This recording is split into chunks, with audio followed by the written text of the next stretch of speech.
Warning: this article contains spoilers for Sharp Objects Episode 1 Dark and Foreboding. The opening episode of HBO's Sharp Objects was a harrowing introduction into the world of the acclaimed Gillian Flynn novel. Played by Amy Adams, the protagonist Kamal Preker is an alcoholic news reporter sent back to her rural hometown to cover the disappearance and murder of two young girls. The miniseries is 6 episodes long and airs on HBO in the US and Atlantic in the UK. It is directed by Jean-Marc Vallée, who directed Big Little Lies, and produced by the production company behind Get Out. Is Wind Gap a real place?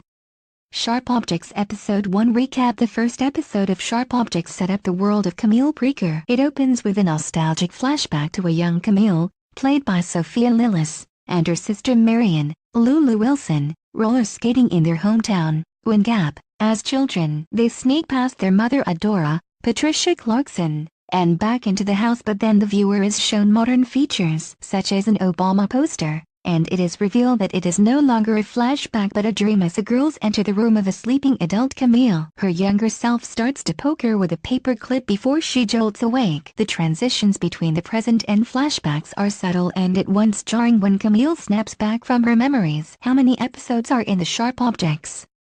Adams gives an intriguing study into the character of Camille, who is a complete mess and a far cry from her younger carefree self. She writes for a local newspaper in St. Louis and has a severe alcohol addiction. Though high-functioning, her problem is pretty drastic as she regularly chugs Buck's baby bottles of spirits and keeps an Evian bottle filled with vodka to swig on. Her gruff editor Frank Curry, Miguel Sandoval, sends her back to her hometown to investigate if there is a link between a missing teenage girl and another one who was previously murdered. The first victim is Anne Nash, Kegan Barron, who went missing on her way to a friend's house where Sharp Objects filmed.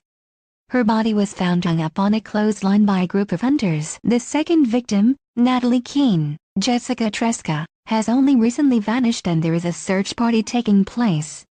Camille really doesn't want to go back but reluctantly does so. Her memories form a huge part of the episode, and we learn that her sister Marion D. Young, which has left a lasting and profound effect on Camille. How to watch Sharp Objects. Oddly, Nash meets local police who don't want her getting involved, signaling early on that her presence in Wind Gap is met with hostility by most of the locals. When she does go back to her mother's huge, impressive home, it's clear the relationship is strained. Adora seems to not want her daughter back in the house and is obsessed with the thought that she will embarrass the family by snooping around. On her first night back, Camille has a flashback to her sister having what appears to be a seizure in her childhood bedroom. This upsets her, so she sneaks out and goes to a bar where she talks to detective on the case Richard Willis, Chris Messina. Sharp Objects Episode 2 Promish gets drunk and passes out in her car and has to sneak back the next morning, like a teenager, but is caught by her mother, who berates her for such behavior. Camille interviews the father of Anne, who was murdered, before heading into town where she is present when the missing girl's boy is discovered. As a group of young girls tamper with the memorial in the town square, Camille talks to Natalie's brother John Keene, Taylor John Smith. Natalie's lifeless body is found propped up in an alleyway,